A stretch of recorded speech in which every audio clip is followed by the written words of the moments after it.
Santa's gotta play that whole Jing-a-ling, jing-a-jing, on a Christmas day. And all the children of the world are trying to stay awake. They just wanna hear the bells on Santa's sleigh tonight. On a Christmas day. Everybody sing, everybody dance. It's Christmas.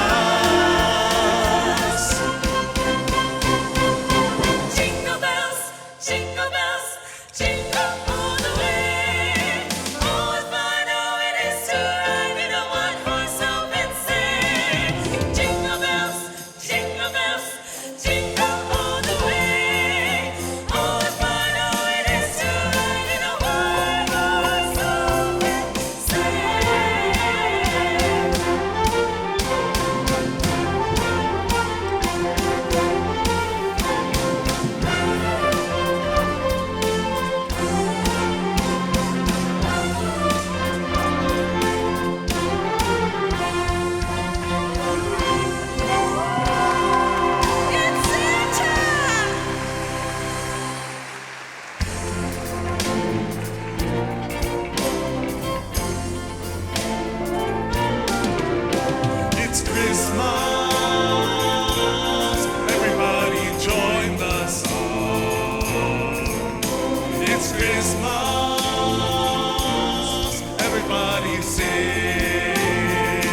so happy you are here. That light is so bright, I cannot see anybody, but I'm pretty sure you're there because I hear noise, all right? It's good to see you here. Merry Christmas.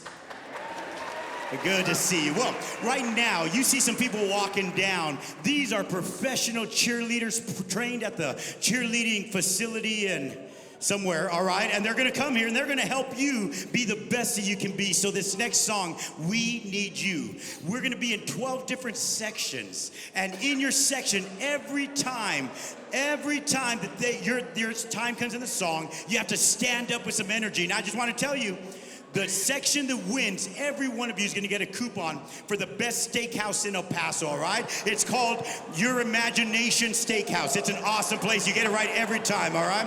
And so what's gonna happen is your section just have to be on fire. I hope you guys are ready. Here we go. You ready, choir? All right.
noticed that every year Elvin have us doing embarrassing things? Yeah. When he asked us to do the LCT welcome? I have noticed that. I wonder what he's gonna make us do this year. Remember when he made me buy you that really ugly sweater? Oh, my wife bought me that. Sorry. You remember when he made you wear those wazi pajamas? Oh, those onesies, yeah, they were weird. And when he made you wear those beard lights that I brought you from Colombia? Did you really get those in Colombia? No, honestly, I really got them at the Dollar Tree. Man, well, I don't know. He makes us do weird stuff. You know, I've been thinking about it, but I think Elvin is a bully. You know, I think you're right. He is a bully. Merry Christmas! I see that you all are already having an amazing evening, amazing night.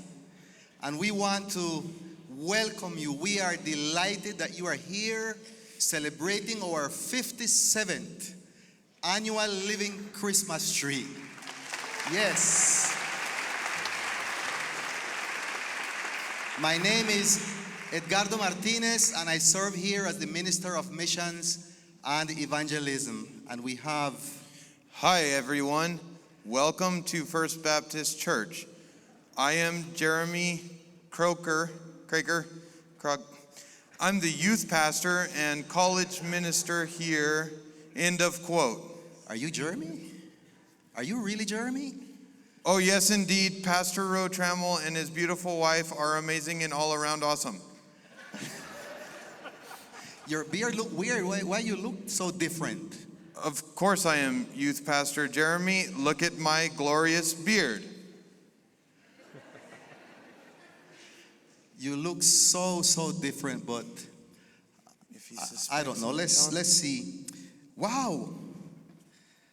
I have a Christmas gift here from Elvin, the director of the Living Christmas Tree. Let's see here. It says, Dear Edgardo, thank you for being a great friend and for always helping with the Living Christmas Tree. I know I have asked you to do some embarrassing things in the past. But this year I just want to bless you with a real gift. Enjoy, your friend Elvin. I hope this is not a prank. See here, oh wow, like real gift cards? Really, Elvin? Te sobraste, Elvin. Wow, gift cards. Starbucks, Amazon. Hi, everyone. I'm the real Jeremy. See, name tag, Jeremy Craker. I'm the real Jeremy. I know. I knew it. Who is this guy? Well, we always have to do something embarrassing, so I hired a stunt double this year. But I heard you opening a real gift from Elvin, and I decided that we don't need you anymore, so you did a good job. Hey, what about my payment? Payment. Hey. Here you go. Oh. Thanks, man. Oh. So I've got a gift here for me, so I'm really excited, Elvin. Thanks, Let's man, see what he because gives you. all those embarrassing things that you made us do and gift. Wait a minute. Oh, wow. Isn't that the same old sweater that he made me use all these years? Really? Wait, there's a note in here too. Maybe that's underneath. Let's see. Dear Jeremy, I got you again. Your friend Elvin. So he's not bullying me anymore. He's just bullying you now. Well, He's a half bully. I guess you can take me to Whataburger with a gift card and make up for it. But anyway, I guess we've got to get on with it, and I'll deal with him later. So welcome, everybody, to the 57th Annual Living Christmas Tree. We're excited that you're here. It's going to be a great evening today. A las personas de habla hispana queremos extenderles una cordial bienvenida a esta celebración de las Navidades. Esperamos y deseamos que cada villancico, cada alabanza, cada cántico, el relato de la historia de Jesús, que cada cosa que se haga aquí esta noche sea de bendición para sus vidas, que ustedes salgan de aquí con corazones gozosos para seguir celebrando estas Navidades y que Cristo sea la prioridad en sus familias y hogares. You know, one of my favorite things about the Living Christmas Tree is that it's really a representation of our community. We've got people of all ages from just a few months old until, well, really old. I'm not going to tell you the number. We've got people from all over the region representing elementary schools, middle schools, high schools, UTEP Community College. We have high school band directors and orchestra teachers, professional musicians. You know, it's an amazing thing that we do for the community, by our community, but it also represents our church. You know, here at First Baptist Church, it's a collection of people from all walks of life seeking to help people connect with the love and the life of Jesus. So I love that about the Living Christmas Tree, and we're glad you're a part of it. Amén. Vamos a orar. Padre, queremos presentarte, Señor, esta celebración en esta noche, que tú lo uses para tu honra y para tu gloria, y que tú bendigas aquí hoy corazones. Bendice a los músicos, a los cantantes, al director, y que cada persona aquí esta noche, Señor, sea bendecida. Lo pedimos en el nombre del Padre, del Hijo y del Espíritu Santo. Amén. ¡Feliz Navidad! Merry Christmas. God bless you.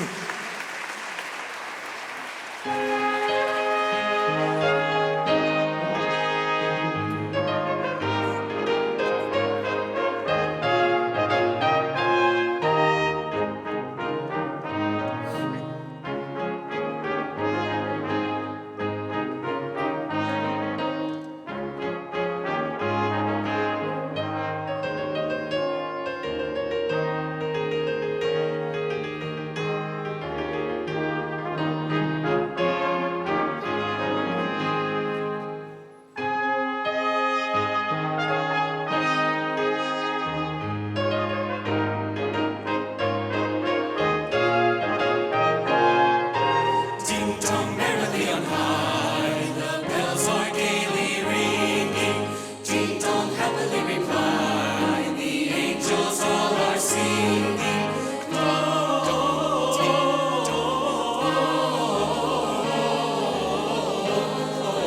Gloria, Hosanna in excelsis. Ding dong carol all the bells, wave bells now do not tarry.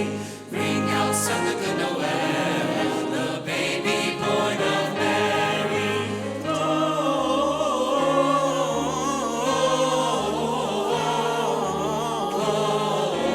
Gloria, Hosanna in excelsis.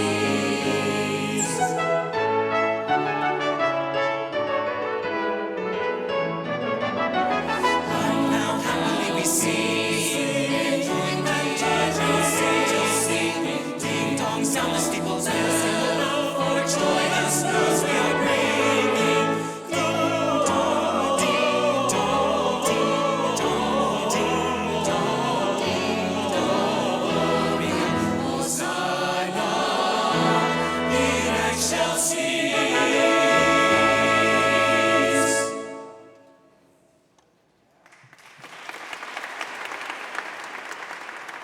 See this box?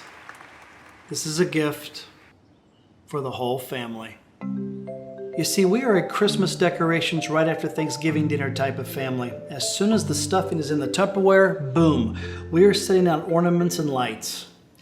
And truth be told, the lights stay out till mid-January at a minimum. Now, that may be because we just love the Christmas atmosphere and the Christmas spirit, or we're just lazy. I mean, we were devoted to the tradition of it, to the routine of it.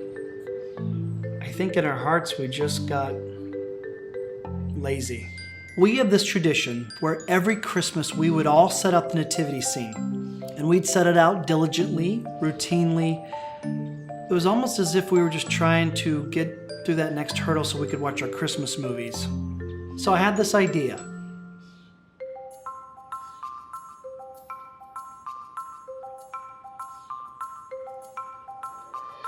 That's right. I stole baby Jesus. I plucked him right out of there. I started doing this about 4 years ago. I wanted him to mean something when he was in the manger. Now I know what you're thinking. What? Why would a sane man hide the baby Jesus during Christmas? And I think therein lies the problem. A, I'm not that sane. And B, for me, Jesus was becoming just another ornament. And I just didn't want him to be that anymore. I wish you could have been there that very first year. It was bedlam. Where's baby Jesus? Who took him?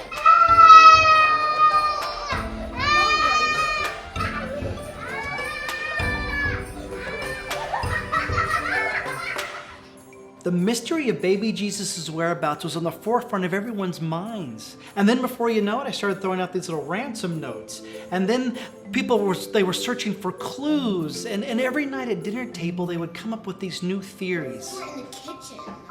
I think he's somewhere outside. I think he's somewhere in the living room. Yeah, but For 3 weeks straight, our house was cloaked in conspiracy. Wonder where he is. me too. He's 3. He's 4. Now, I may not be the brightest bulb on the Christmas tree, but I do know, and I was raised to know, that the most important thing about Christmas is to seek Christ. And that's why I hide the baby Jesus. My kids, they've gotten so into this. 2 years ago, they made shirts that said, keep calm and find Jesus. And last year they made a Facebook and they posted everything on it. You want to know where I hid baby Jesus this year? I hid him in our flower bed. Yep, gave him a little ransom note. Their last clue was this, Ephesians 5:2.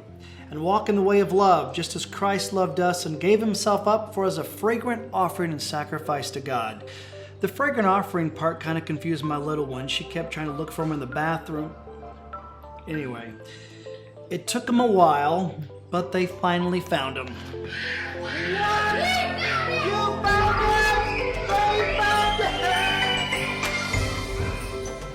I still got it. So, I have to go back out and hide him again. Because we will not open this gift until Christmas Eve. And then on Christmas Eve, we'll turn off the phones and the TVs. And I'll just be quiet.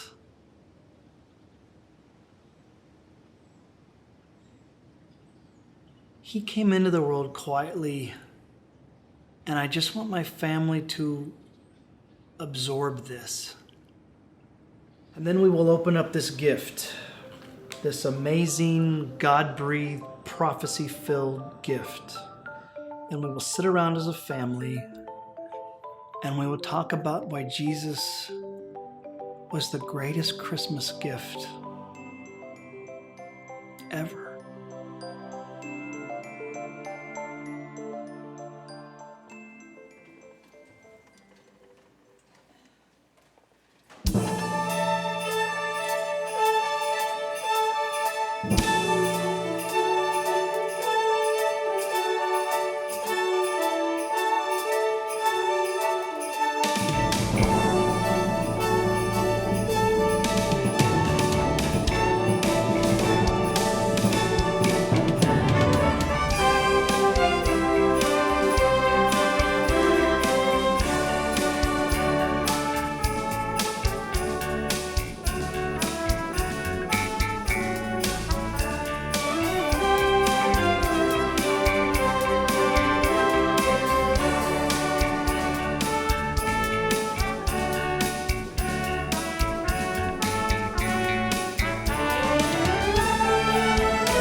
a brilliant light pierced the darkness on that first Christmas night.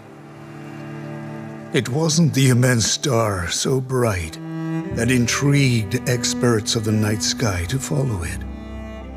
It wasn't even the multitude of angelic messengers with a light so intense, so radiant, it frightened brave shepherds to fall to their knees. No, this light was far greater, more powerful than every star and every sun. This light was a baby, a tiny newborn wrapped in cloth, lying in a manger where animals feed. A baby named Jesus, Emmanuel, God with us. Because Jesus was a gift for each one of us, and he arrived with a purpose, to shine light into all dark places. You see, Jesus is the way, the truth, and the light. A light that shows us there is no place you can go that can escape God's love. No dark corner where his love cannot find you. A light that has the power to cut through any darkness, to calm the most anxious thoughts, and to fill every heart with unspeakable joy. There is a light that shines brightly in the darkness, and his name is Jesus, light of the world.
Well,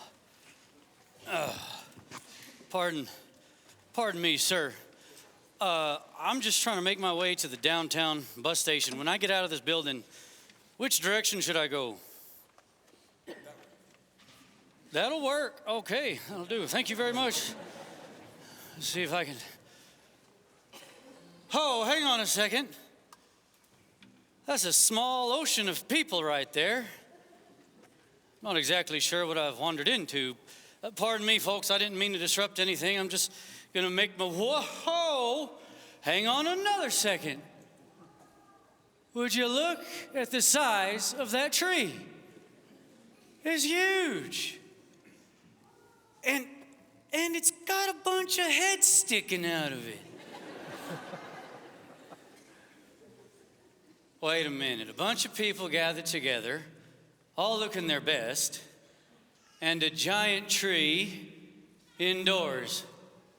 This must be a church. And is it Christmas time already? How does that happen every year? Oh, well, being in this place, though, reminds me of my grandmother. I tell you what, she was the one that made sure I got to church on Sundays. I would rail against it and protest because I just wanted to run around outside and play. But she would drag me along anyhow. I'm still not exactly sure how grandmas can be so strong. Maybe it's all the love they got stored up in their bones. I remember the first time Grandma took me to church. Yeah, I was sitting there eating my breakfast. And she told me to get dressed up fancy afterwards because we were going to go to Sunday school. I said, "Excuse me, Grandma, Sunday school? Monday to Friday school is plenty enough for me, thank you." And Grandma told me that I had way too much sass for only being 5 years old and that I needed Sunday school more than most. So we went, and I remember the first thing I learned at Sunday school was how to sleep with my eyes open. Just like that right there. I just got a little nap. Y'all didn't even see it. Well, anyway, I really tried my best to not pay attention as it was, but after a couple of weeks, Grandma started asking me questions on the way home to make sure I was learning something. Now, I'd caught on to the fact that the main character in most of these stories was some fella named Jesus. So I just went with that when Grandma asked me what I had been learning at Sunday school. I just blurted out, "Jesus." And Grandma looked at me and said, "Jesus what?" And I said, "I don't know."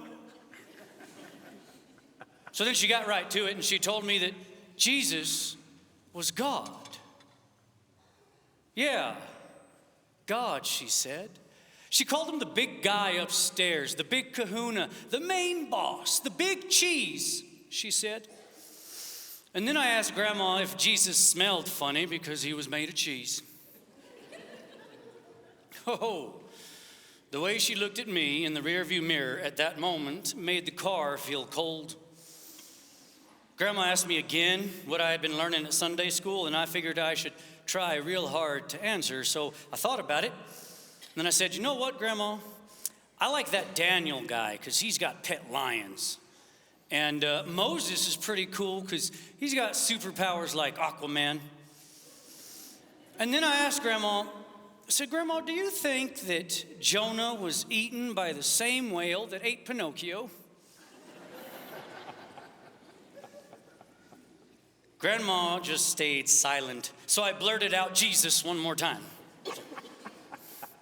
And, well, Grandma chimed back in and told me that it was my turn to just listen. She told me how Jesus came to the earth as a baby and that he was born in a manger. Not in a grand house, not a castle. He did not arrive with servants, and nor was he set down in a golden cradle. He was God, and yet he chose to enter the world in a dusty, dingy manger, sharing space with sheep and cattle. That's how he was born. I asked my grandmother why God would have to come to the earth that way. She told me it was to show us something, to show us how to believe. She called it, what was it? She called it faith.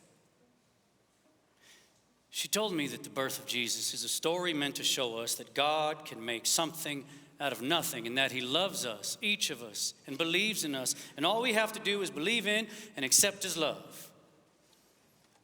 And after laying all that out for me, Grandma asked, "Do you hear me, boy?" I was like, "Yes, Grandma." I was actually listening, so I said, "I do. I do hear you, Grandma. I hear you. You know what? Sometimes I still hear you."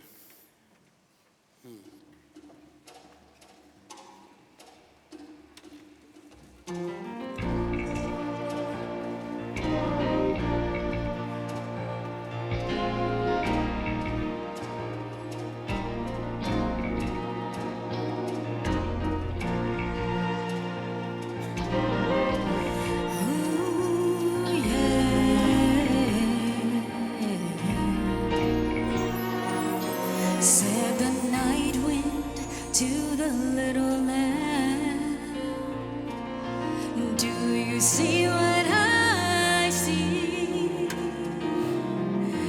Way up in the sky, little lamb, do you see what I see?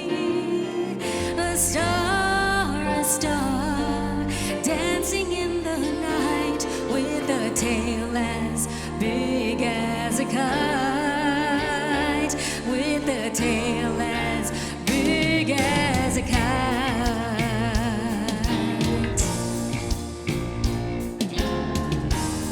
Hallelujah, said the little lamb to the shepherd boy. "Do you hear what I hear? Ringing through the sky, shepherd boy.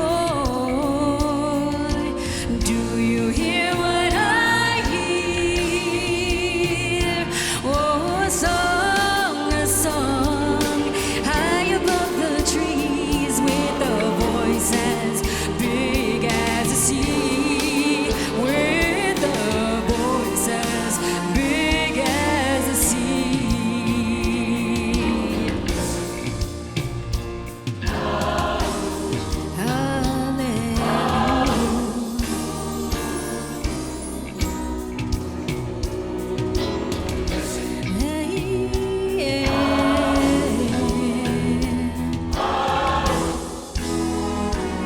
Said the shepherd boy to the mighty king, "Do you know what I know? Well, in your palace warm, mighty king, do you know what I know?" Said the king to the people everywhere, "Listen to what I say.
How'd I end up back here again?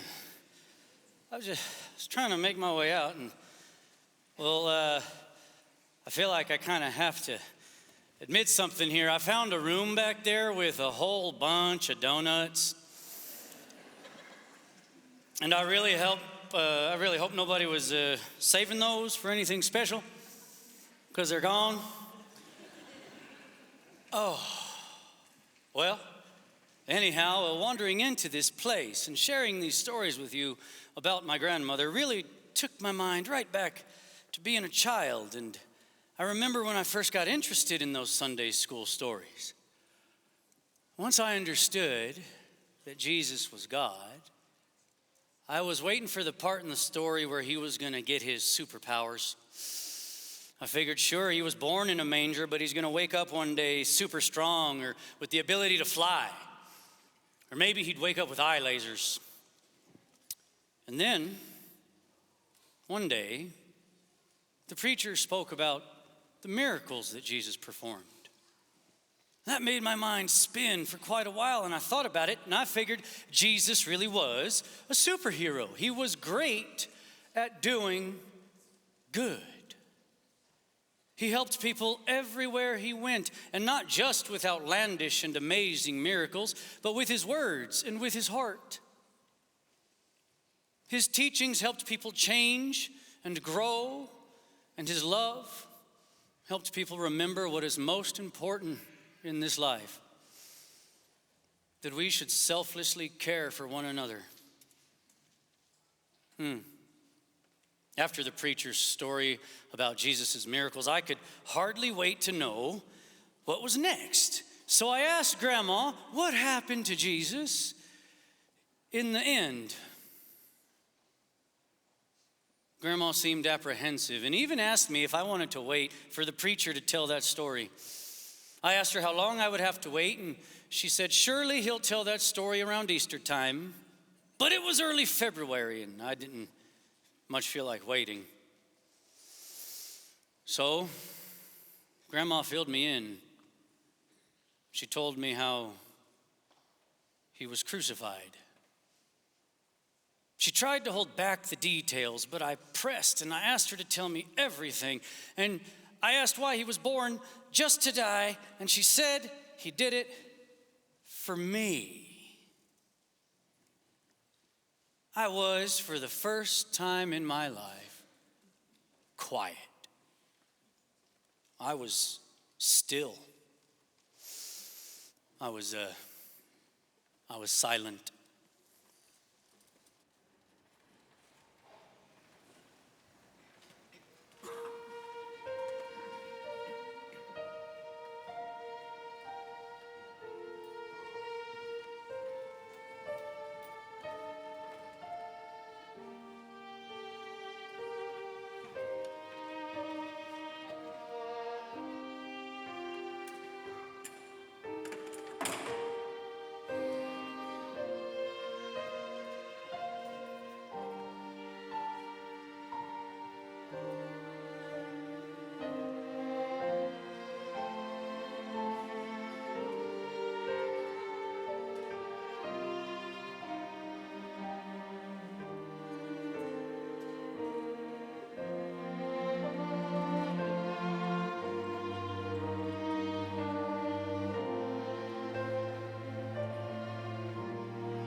Well, now, y'all are making it a little difficult to get out of here.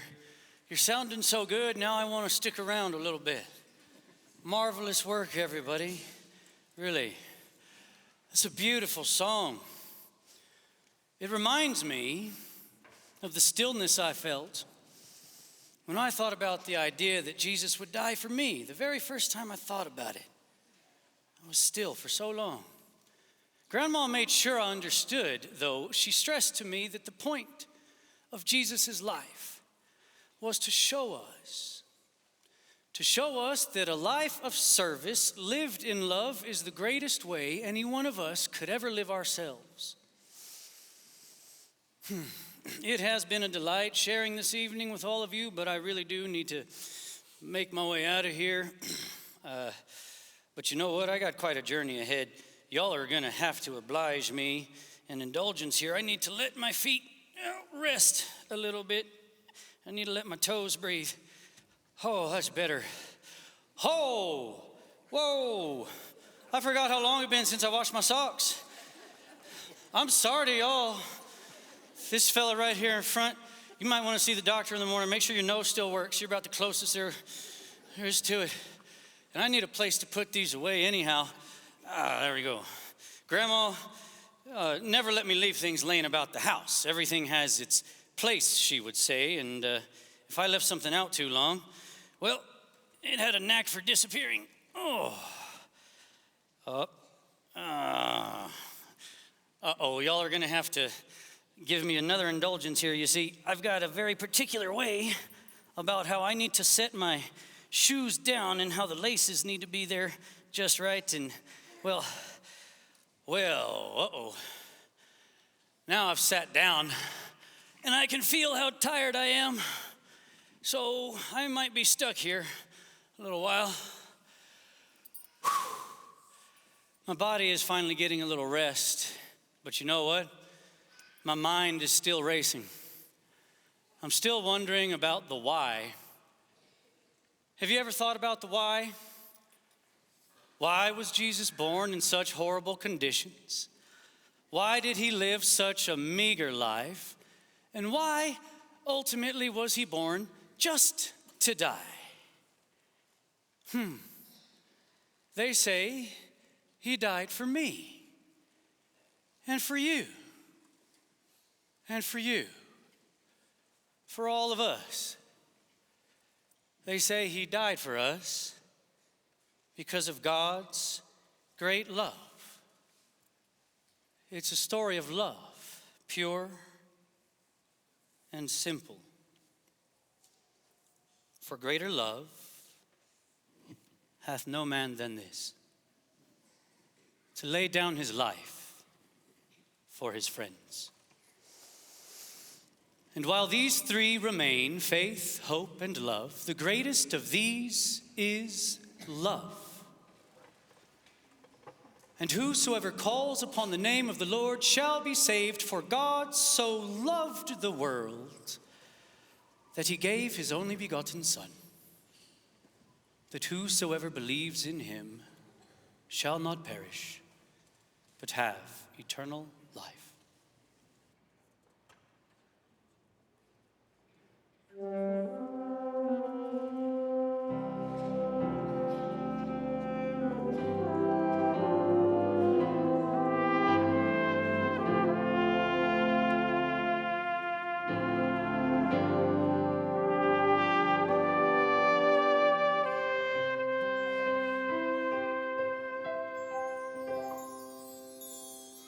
What kind of king with a destiny so grand would be born to such a simple girl, to offer hope that carries us past our wildest dreams? I long to know what kind of king,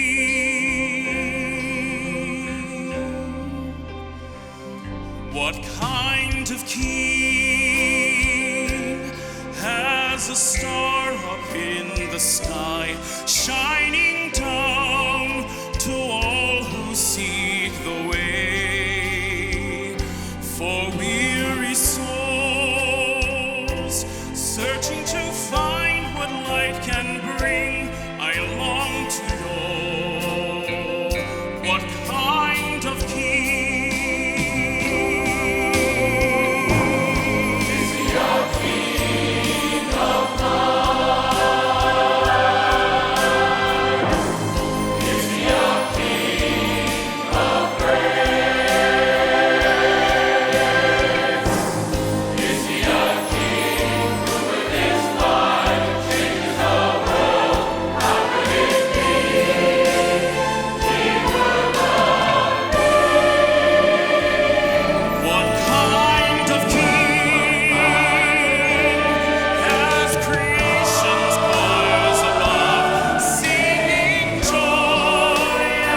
but does it really matter? Christmas, I mean, we love all the trappings of the season, right? We love the music of Christmas. We love the decorations and the lights. I particularly enjoy watching as people transition from, oh yeah, it's the fall, into all of a sudden it's Christmas. Now, some of that transition is really hard to live with. For instance, I drive in here every day to the church, and I come from one of the extremes of town, and as I come in, I love to drive through the downtown area. And as the season has progressed, there's more and more people going downtown. And it's a little hectic. And some of them don't know how to drive yet. And I look around and I think, does it really matter, this whole Christmas thing? Maybe a good way to get to a great answer for that is a story that I heard years ago, and it's become one of my favorite Christmas stories. And the way this story goes, it's Christmas season, and there's this particular guy who it takes place up in the eastern seaboard of the United States, one of those big metropolitan areas that are up there. And this guy's been out Christmas shopping, as has everybody else in his city. He's in one of those high-rise buildings, and he's trying to finish up, and he's wrangling all of these packages. And he stands in front of an elevator, he pushes it, and the car comes to where he is, and it opens, and it's full of people. And he's just about had it with people, but he pushes his way in, and as he pushes his way in with all of his stuff, he turns as the door closes, and kind of half under his breath and half intending somebody to hear it, he says this: "Man, this Christmas season garbage. Somebody ought to kill the person who started this." Somebody in the back said they did. You see, if we're going to ask the question, and we should ask the question, it's not enough that we just keep doing the same thing year after year because somebody did it before us. We should ask the question, does Christmas matter? Why are we doing this? And the answer cannot be settled unless you settle it, not just in that manger, but also on that cross and in the empty tomb. You see, the starting point for God's rescue mission for his fallen creation is the birth of Jesus. We must celebrate his birth. Christmas absolutely matters. But it doesn't matter until we personalize the message of that. Let me just take a minute here. I'm going to give you the whole story of the Bible in about 1 minute. Now, I'll tell you when to start your clocks. By the way, if you want to know the whole story of the Bible and you don't really know it, in the pew in front of you there is a blue book. You'll notice when the lights come up, and that's a Bible. We have some at the back also. And if you would like to take one of those blue Bibles, we would encourage you to do that and read it and know God's story. But you can start your clocks now. In 1 minute, I'll tell you the story that is the Bible, God's story. It's a love story. Because at the very beginning, it says God created, and everything that he created, he looked at it and he said, let me put it in road tramolese for the day. God looked at what he created and he said, that is awesome. But by the time we get to Genesis 3, the creation that was so perfect that God did, chapter 3 of Genesis helps us to understand the corruption of God's ideal. And sin entered into the human condition. And man fell, and creation fell, and God began a recovery and a rescue mission that culminated in the birth of Jesus Christ. Christmas matters. But the truth of the matter is that when you celebrate Christmas, you have to understand that you step into a line of fire from God's heart to your heart. The message of love. God loves you so much that Jesus came. Now, you have to personalize that, and I hope you will. We hope and pray that based on all that you're hearing here tonight, I hope you've had a good time. That's all really important, but at the end of the day, it's the message that matters. Jesus loves you. Christmas proves that. And if you're still a little skeptical about the Christmas story and all of that stuff, we have a special gift for you. At the back, when this is over, the two Jeremys and Edgardo will be back there, and they are going to give out these books to anybody who asks for one. It is the story of Christmas that helps us to understand God at work in that. God bless you. Thank you for being here. Don't miss Jesus this Christmas. Merry Christmas.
We want to invite you to stand and worship with us.